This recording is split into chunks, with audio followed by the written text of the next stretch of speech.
कुछ गड़बड़ लग रहा है, लाइट ज़्यादा है। सत्संग पता नहीं चला क्या?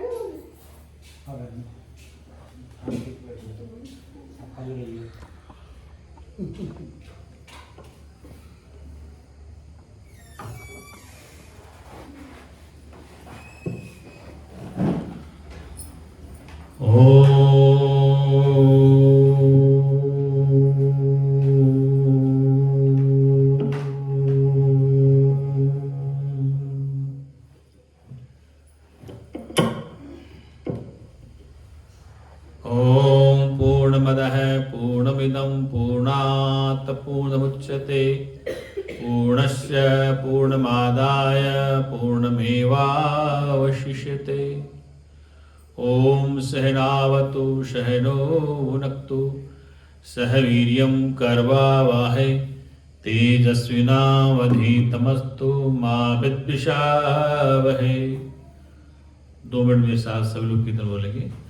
जय सतगुरु दीन दयाल हरे, जय सतगुरु दीन दयाल हरे, जिनने भव सागर पार करे, जिनने भव सागर पार करे।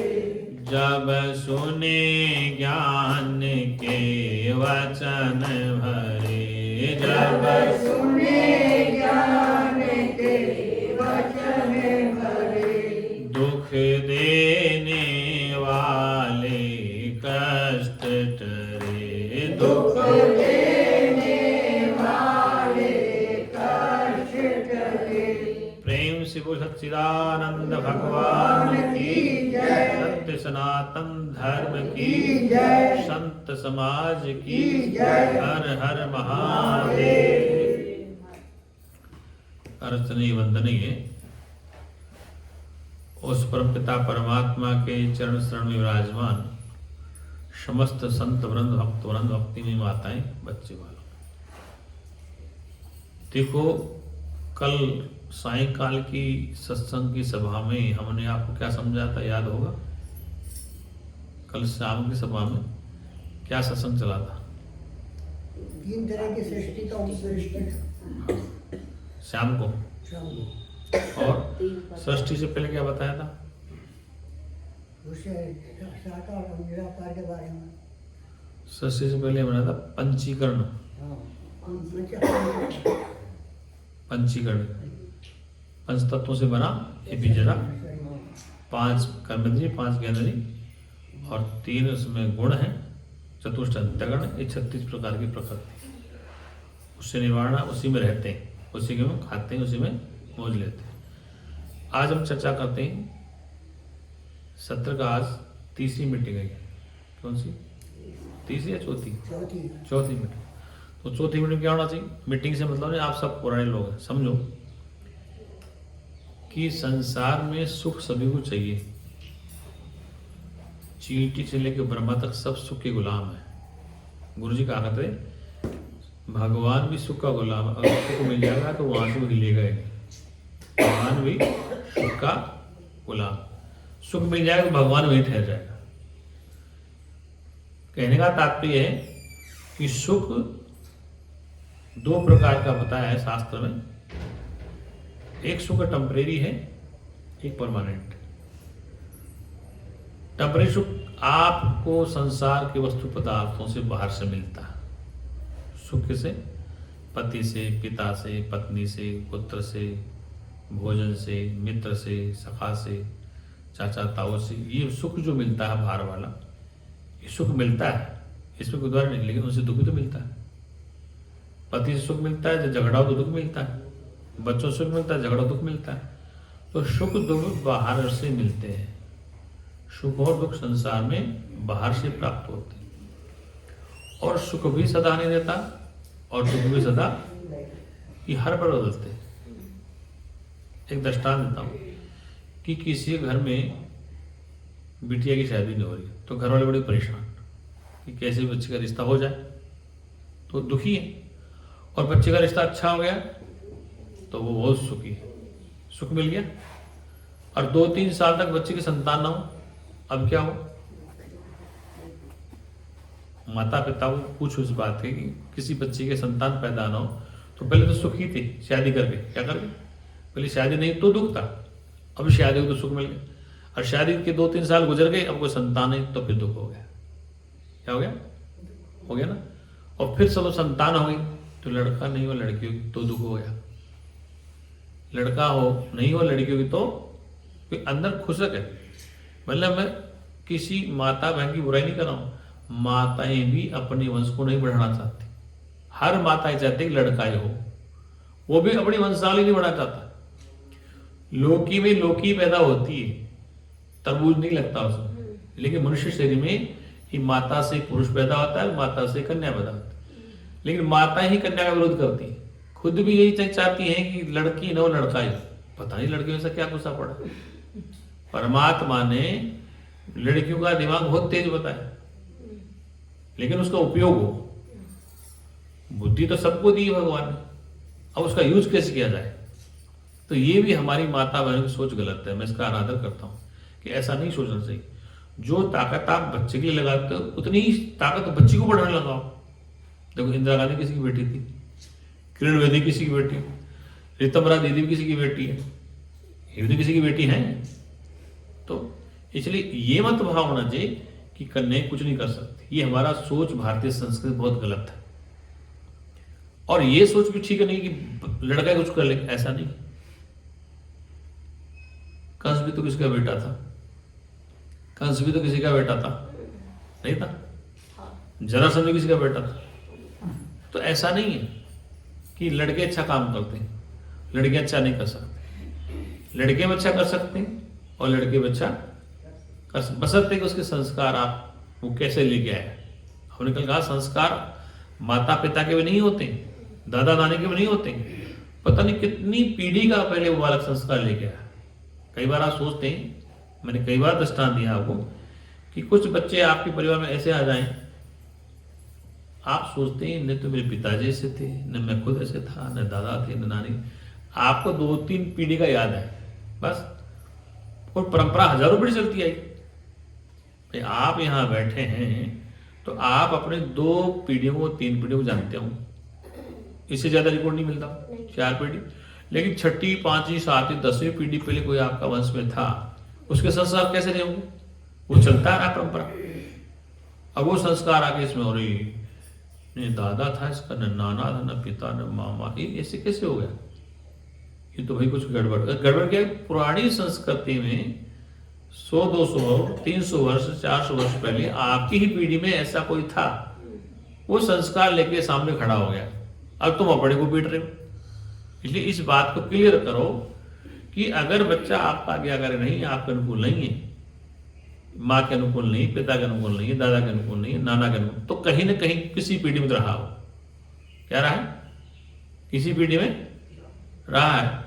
जिससे रेगिस्तान में वो होता तुम्बा होता है, कड़वा, जिसको दवाई में काम लेते, पीला पीला होता है, वो कड़वा होता है, कड़वा होता है। और खरबूजे के बीज तरबूज के बीज मिला दो एक जैसे लगते हैं, वो तरबूज के बीज से मिलता जुलता है, तरबूज का बीज और तुम्बे का बीज एक जैसा लगता है, और दोनों को लगाते हैं तो एक जैसी हरे हरे होते, बेल भी एक जैसी होती, बहुत फर्क नहीं होता, तुम्बे की बेल और तरबूज की बेल एक जैसी होती, वो पक जाते हैं। और कई बार क्या है कि बचपन में धोखे में से उसको काट लेते थे, इसको तुम्बे को, ये तरबूज तैयार हो, अब काट और कड़वा निकलता था, बीज भी ऐसा ही और वो भी ऐसा। इसलिए तुम्बे के बीज अलग हैं, तरबूज के बीज अलग हैं, लेकिन इन बीजों में क्या है, तुम्बे का बीज, तरबूज का बीज, खरबूजे का बीज, ककड़ी का बीज में क्या है, आकाश है, वायु है, अग्नि है, जल है, मिट्टी है।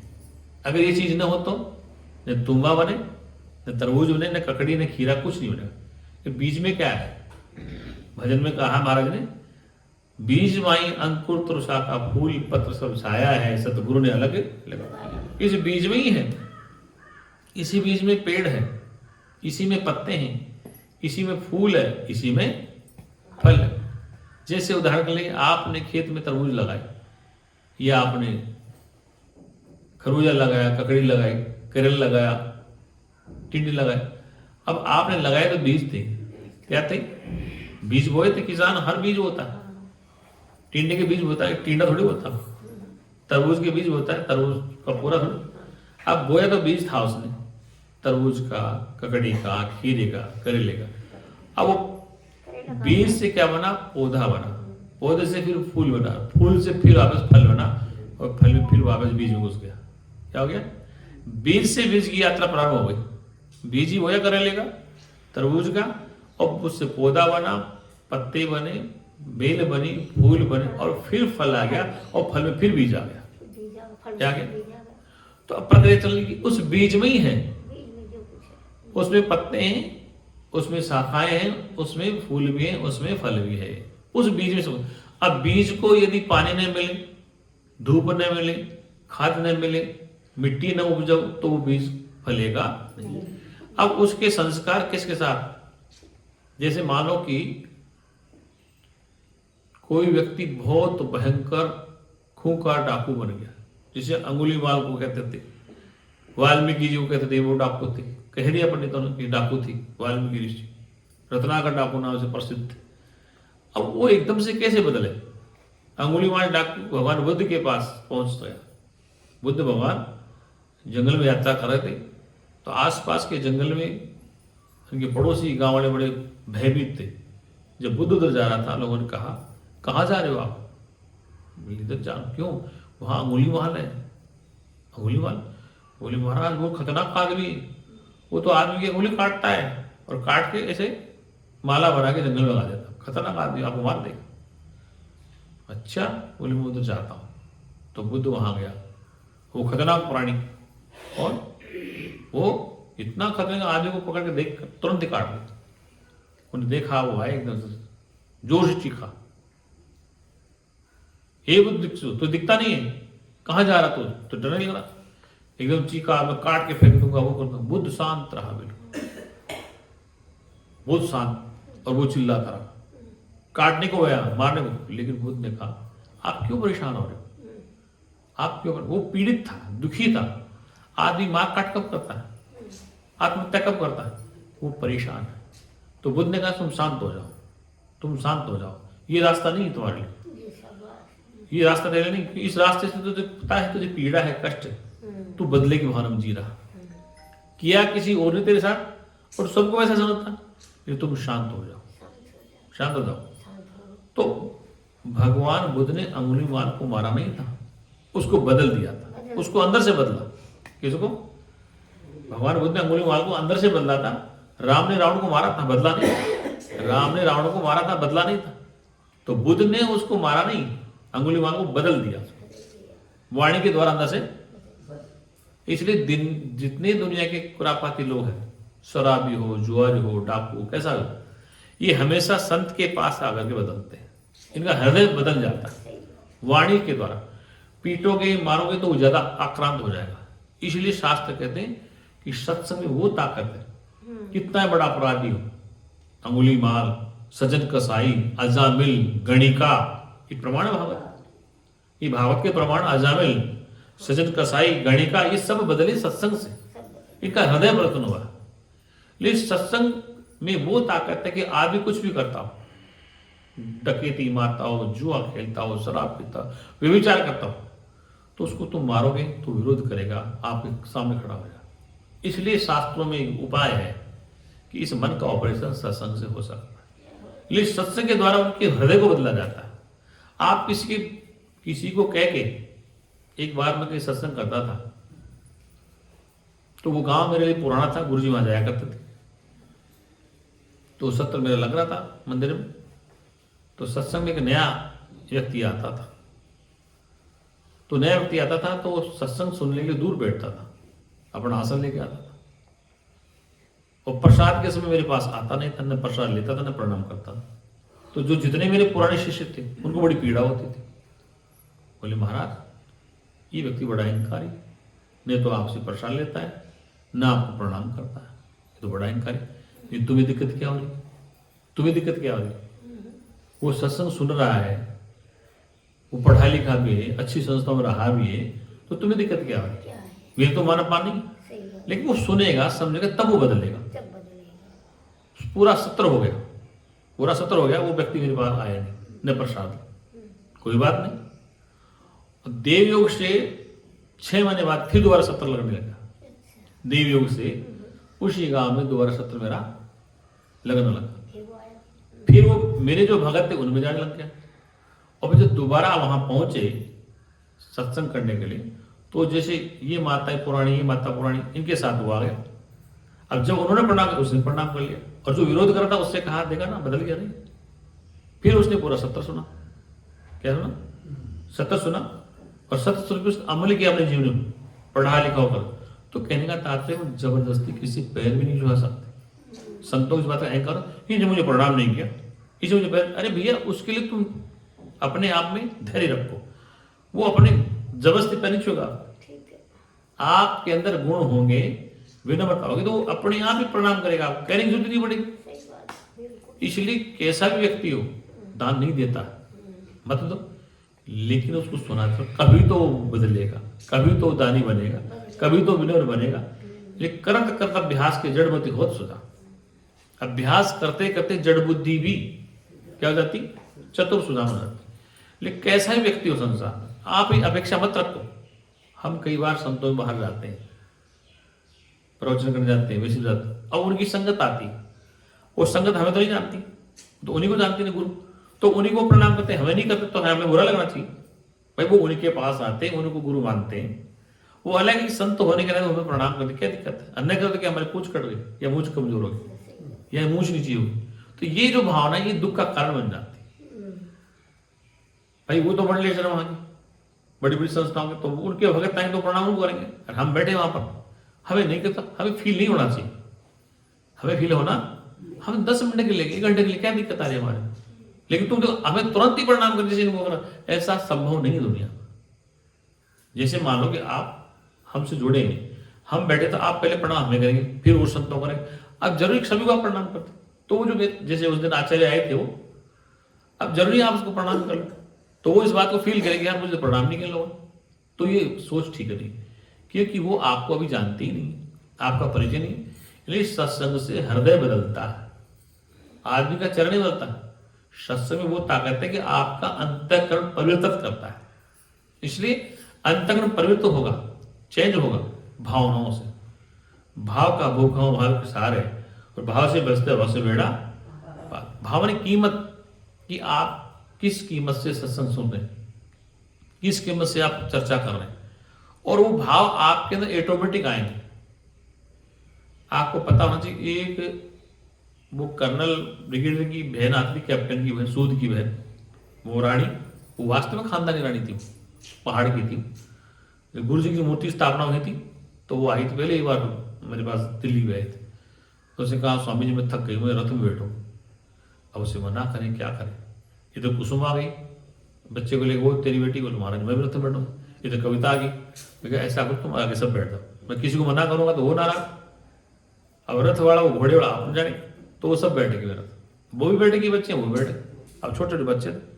अब हम तो उस परंपरा में हैं कि कुछ कह नहीं सकते, वो तो उनको सोचना चाहिए कि आगे आगे कोई ट्रेन तो है नहीं, है तो घोड़ा ही, उसको वजन कितना खींचना, तो बैठे ना सोचना चाहिए। तो कहने का अभिप्राय है कि संसार में ये चीजें सत्संग के द्वारा परिवर्तित होती हैं। वो सच्चिदानंद भगवान है। इसलिए जब भी आप भी, संत भी, मैं भी, दुख का कारण क्या? अधिक अपेक्षा ही दुख का कारण है। अधिक अपेक्षा ही दुख का कारण है। अगर आप अपेक्षाएं बंद कर दोगे, क्या कर दोगे? अपेक्षाएं बंद कर दोगे तो दुखी नहीं हो जाओ। जैसे कई बार मैं बाहर भंडारों में जाता हूँ, कई बार, तो कई बार हमें जो जानते हैं वो मान सम्मान से ऊपर बिठा लेते हैं, कई बार नहीं बिठाते, तो हमें फील नहीं होना चाहिए। जहां जगह मिली भोजन तो लेना ना। कीमत तो तब है जब आप नीचे बैठ जाए, अलग नहीं महाराज आप ऊपर बैठो, तब तो तुम्हारी कीमत है। और आप बैठ जाए जहां जगह मिले बैठ जाए, और वो जानता है आपको नहीं जानता, वो नहीं महाराज आप इधर आओ, तब तो आप कीमत। और आप अकड़े खड़े वहां पर, हमें आसन नहीं दिया, हमें वहां नहीं, तो फिर तुम्हारी कीमत खत्म। इसलिए जहां जगह मिल जाए वहीं बैठ जाए। ये साधु का नियम है, ये गृहस्थी का भी नियम है। अगर वो आपको जानते हैं परिश्रम, उसकी मजबूरी होगी कोई, व्यवस्था नहीं होगी, जगह नहीं होगी, कोई कारण होगा, हमसे वरिष्ठ कोई और आ गया होगा, तो ये व्यवस्थाएं तो व्यवहार में सबको देंगे, ग्रस्त हो चाहे सन्यासी। बोले सच्चिदानंद भगवान की। अब आइए चर्चा करते हैं। पंचीकरण हो गया था, अब सुख चल रहा था, ये सुख का विषय चल रहा था। सुख हम ढूंढते हैं आसन में, सुख हम ढूंढते हैं पति में, पत्नी में, ये सुख मिलते हैं, लेकिन कितने समय के लिए? क्षणिक। दृष्टांत था कि कन्या का विवाह नहीं हुआ, बड़ा दुख है माता पिता को। अब कन्या का विवाह हो गया, अब सुख मिल गया। क्या मिल गया? ए बेटा सो रहा, मोबाइल चला था रात दिन, सो मत। हाँ, वो जीने बैठा था बेटा, अब सो रात, सो मत। अब विवाह हो गया कन्या का, अब 2-3 साल तक बच्चे नहीं होते, तो अब मम्मी को पापा को चिंता है, महाराज क्या करें। घर में बहू आ जाए बढ़िया सुंदर, तो बहू के 2-4 साल बच्चे ना, तो वो सुख कहाँ बदल गया। और पहले बैंड बाजे बताए, बहुत शादी अच्छी, बहू अच्छी आ गई, दहेज भी अच्छा मिल गया, गाड़ी मिल गई, सब कुछ मिल गया, और 3-4 साल बहू के बच्चा ना हो तो बहुत सुख दुख में बदल गया। अब 4 साल बाद में लड़की होगी तो और दुख हो गया, थोड़ा कम होगा। और तो इस संसार में सुख दुख तो चलते रहते, और संसार तुम चलो वैसे चले, ऐसा नहीं हो सकता। सारी चीजें आपकी हो जाए संसार में, ऐसा नहीं हो सकता। इस संसार में कोई मरना चाहता है तो फिर मरते क्यों? मतलब इस संसार में कोई मरना चाहता है? कोई नहीं मरना चाहता, क्योंकि तुम मरते तो नहीं हो। इसलिए सारा संसार हम चाहे वैसा चले, ऐसा नहीं है, इम्पॉसिबल। इसलिए संसार में हम दुखी कब है? जब हमारी इच्छा के अनुसार परिणाम नहीं आता है, तब दुखी। हमारी इच्छा ही हमें दुख देती। क्या करती? हमारी इच्छा ही दुख देती। जैसे आप रिश्तेदारी में गए, ब्याह शादी में गए, अब वहां पर बहन बेटे को साड़ी बांटते हैं, चादर बांटते हैं, जो कुछ देते हैं। अब उसमें भी मान लो 19-20 किसी को साड़ी मिल जाए, चादर मिल जाए, तो बड़ी दुखी, इसको ऐसी देती, मुझे ऐसी देती, वो भी रोना चालू हो गया। क्या हो गया? होता कि नहीं होता? हर बेचारा गया है। एक बार मैं गया था इनके बच्चे भतीजे के जन्मदिन पर, तो उसने बेडशीट बांटी बाजार में। वो शायद अच्छी बेडशीट थी, 500 रुपये से कम नहीं बेडशीट, 600 ज्यादा हो गई बड़ी। अब उसमें कोई कलर पसंद नहीं आता, अब वो सारा कलर एक साथ नहीं सकता, फिर भी सबको संतुष्टि नहीं हो सकती। कोशिश की उसने, सबको अच्छा दिए, अच्छा दे, लेकिन फिर भी ये कलर मेरे को दे दिया, ये इसको दे दिया, बस इसी में दुखी आदमी। ये बात गलत है सही? इसलिए हम संसार में दुखी क्यों? अपने ही जिज्ञासा से, पिपासा से दुखी। अरे संतों को चद्दर मिल जाए या तौलिया मिल जाए, अब एक तौलिया उसमें लाल आ जाए तो सारे उसी में नजर डालेंगे, ये दे दो हमारे को। अब वो एक तौलिया किसको दे रहे हैं? फिर अच्छा नोट गड़ा जाए तो यही दो, तो अब वो 10 में तो चलेगा, तौलिया 19 में तो नहीं, ये दे दो हमारे को। तो ये क्या समझा? दुख का कारण क्या है? दुख का कारण है हमारी अधिक इच्छाएं, हम ये चाहते हैं, हम ये दुख का कारण है। और दुख परमात्मा नहीं देता किसी को। काउ नहीं सुख दुख कर दाता, निज कत कर भोग। कोई किसी को सुख दोगे नहीं देता। मनुष्य की इच्छा ही दुख का कारण है। क्या है? और इच्छाएं जरूरी है आपकी पूरी हो जाए, ये भी जरूरी नहीं है।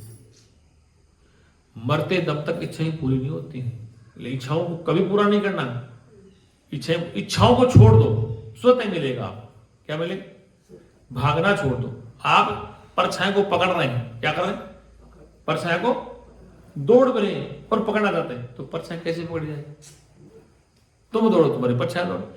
इसलिए अपने को पकड़ोगे, अपने सिर में हाथ होगा तो परछाई पकड़ी जाए। इस संसार में जितना दौड़ेंगे, जितना भागो, संसार की वस्तुएं हमसे दूर भागती हुई जाए, दूर भागती। और आप स्थिर धैर्य से बैठ गए, आप अपने दृढ़ इच्छा शक्ति संकल्प से अधिष्ठान में ठहर गए। जो इच्छा करियो मन माई, प्रभु प्रसाद का दुर्लभ नाई। अभी किसके लिए चौपाई? ये दिन भर घूमते उनके लिए नहीं चौपाई है। दिन भर जो मंडली में घूमते उनके लिए चौपाई नहीं। जो इच्छा करियो मन माई, प्रभु प्रसाद का दुर्लभ नहीं। इच्छा तुम जहां बैठे हो, गुरु जी कहते थे कि बेटा अधिष्ठान में तुम टिके रहो। एक दिन रोटी नहीं मिलेगी, 2 दिन, तीसरे दिन भगवान का सिंहासन मिल जाएगा, सन्यासी हुआ बेटा, वहीं भोजन पहुंच जाएगा। क्या पहुंच जाएगा? आप में हिम्मत हो, दृढ़ इच्छा शक्ति हो कि मैं नहीं जाऊंगा, मेरा भोजन यहीं आएगा। 1 दिन नहीं मिलेगा, 2 दिन नहीं मिलेगा, 3 दिन जरूर तुम्हारे पास कोई लेके पहुंच जाएगा। जो इच्छा करियो मन माई, प्रभु प्रसाद का दुर्लभ। अब इच्छा तो दिन भर मंडली में भी करते लोग, रोजाना भागते, वो भी इच्छा है, लेकिन वो इच्छा चैन वाली नहीं। आप जहां बैठे वहीं मिले, तब तो तुम्हारे में ताकत है। धन्यवाद। नहीं, और तुम भागे फिर लो आज वहां, तो वो इच्छा पूरी कभी नहीं हो सकती। अधिक इच्छाएं दुख का कारण है। ये बताओ, जंगल में महात्मा रहते हैं, जितने भी संत दुनिया में रहते थे जंगलों में रहते थे, और जंगलों में रहकर वो आश्रम बना। तुलसीदास कोई पागल थोड़ी था जो रावण लिख गया।